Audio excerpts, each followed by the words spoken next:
Então, se a gente quer descobrir o que é espiritualidade, religiosidade, unidade da vida, e que isso não sejam palavras vãs, é preciso mergulhar na subjetividade. E esse mergulho requer uma certa intensidade, uma certa quantidade de energia. A gente gasta a nossa energia quase toda em coisas triviais. E por isso a gente não tem energia para o mergulho interior. Então existe um trabalho de olhar para dentro, tipo aquilo que eu falei agora. Vi que eu fiquei o dia inteiro de mau humor por causa de um celular. Normalmente a gente fica e não percebe que ficou. Não é? Quer dizer, você tem que estar olhando para dentro para ver o que está acontecendo com você. Para ver como a gente é apegado a coisas pequenas. Enfim, nós precisamos olhar para o nosso espaço interno, para a nossa subjetividade. E esse olhar passa por aprender sobre as emoções, aprender a serená-las, não só aquelas emoções explosivas como a raiva, como o medo que trava, como o ciúme que faz a gente perder a naturalidade, mas emoções mais escamoteadas também, que a gente sempre tem, interesses escusos, atrações e repulsões não percebidos. Existe um fluxo tremendo de energia na nossa subjetividade, só que esse fluxo é desencontrado.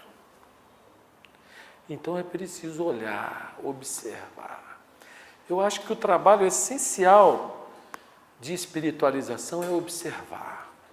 Observar a si mesmo, observar a subjetividade, observar a vida, observar os relacionamentos, observar as pessoas, observar a natureza. Porque aquele que está sempre observando, ele está sempre aprendendo. Não o aprender informativo ou acumulativo, não o aprender técnico, o aprender existencial. Cada vez mais a capacidade de compreensão da pessoa vai a níveis mais profundos, porque ela observa tudo. Observar sem julgar. É tão difícil só observar. Mas aí o pensamento vai e faz um julgamento. Bonito, feio, certo, errado, concordo, discordo. Será que é possível observar o pensamento julgando? Não é brigar com ele. É percebê-lo fazendo isso. Isso é muito complexo. A gente tem que simplificar essas coisas, porque se for para complicar, não vai adiantar nada. Então, sou eu capaz de perceber as minhas emoções? Sou eu capaz de perceber o pensamento gerando interesses? Se eu quiser ditar regras e padrões a partir dessa observação, eu não estarei observando.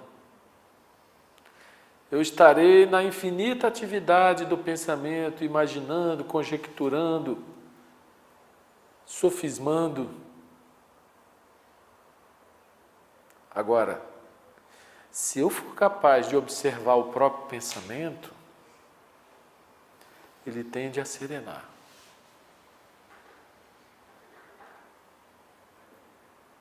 Existe vida com o pensamento quieto? Esse é um terreno muito delicado para nós, porque a nossa condição habitual é de tagarelar infinito do pensamento.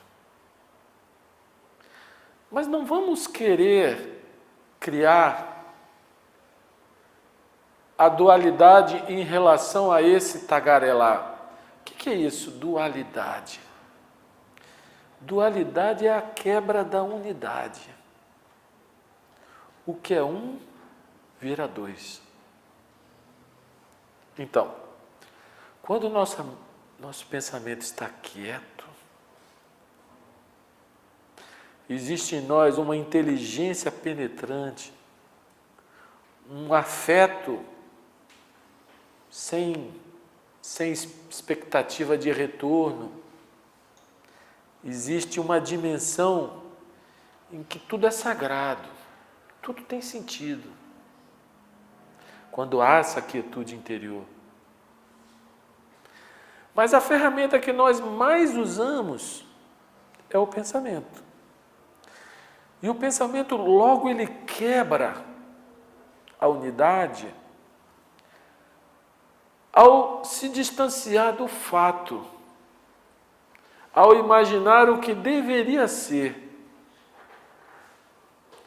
Nessa hora ele criou o espaço que dá margem ao conflito. Reparem bem, tem uma passagem que o Krishnamurti fala assim: a mente religiosa se move de fato para fato. Ela lida apenas com fatos. Ela não é a mente especulativa. Não é a mente que fica projetando. A gente tem essa mente especulativa capaz de projetar para as coisas práticas. Se eu tenho um determinado caminho a seguir, eu vou para o final das ações. Eu posso ir pela L2, posso ir pela W3. Ah, mas está tendo um evento lá, vai engarrafar, então eu vou pela outra. Para isso a atividade especulativa. Mas para o viver, para os relacionamentos, é outra coisa. Eu começo a julgar as pessoas, eu começo a criar preconceitos contra elas. Eu, ao invés de lidar com o que elas estão sendo no exato momento, eu lido com a imagem que eu tenho delas e não com o que elas estão apresentando. Então, essa atividade especulativa do pensamento, esse ser esperto, para coisas práticas, tipo, está frio, será que eu ponho uma roupa mais grossa, mais quente? Está calor, será que eu ponho uma roupa mais fresca? Tudo bem. Para isso é que nós temos essa faculdade, que os animais não têm. Eles vão só no instinto, eles não especulam.